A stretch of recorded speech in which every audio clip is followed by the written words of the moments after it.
Women's economic empowerment implies that women can equally participate in and benefit from opportunities to access finance, healthcare, and education. It is often said that when women work, are able to take control of their resources and make contributions to the economy, those economies grow. Nigeria has been committed to advancing women's financial inclusion for many years. In 2019, the Central Bank of Nigeria, in collaboration with Enhancing Financial Innovation and Access, conducted an assessment of women's financial inclusion in Nigeria.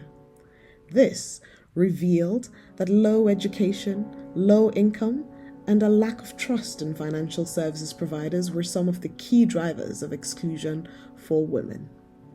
It is no secret that over the years the gender gap in access to financial services has persisted at 9%.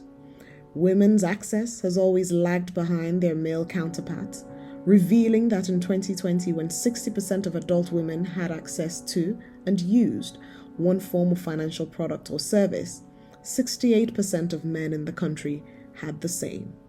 The most recent numbers point to a growth in access to finance for women at 70% in 2023, but highlight this gap as 79% of men had access to or used financial products and services in the same period.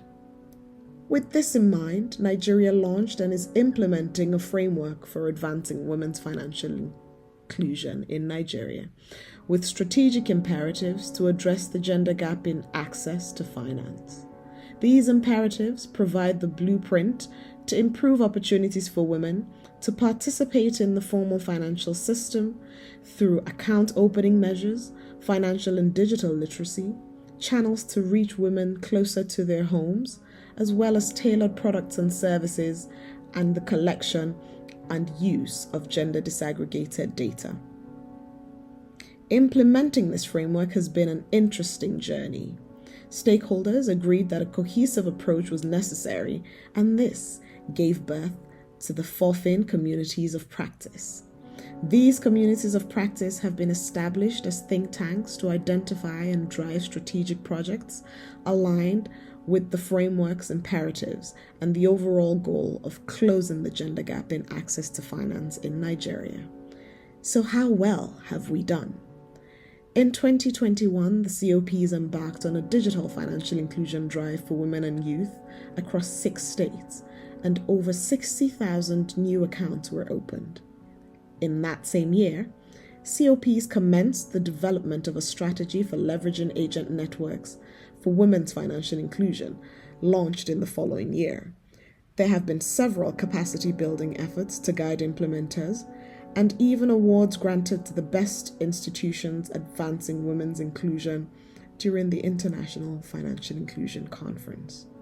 While there has been some good progress in growing the number of women with access to finance, we must recognize that the gender gap widened by 1% between 2020 and 2023.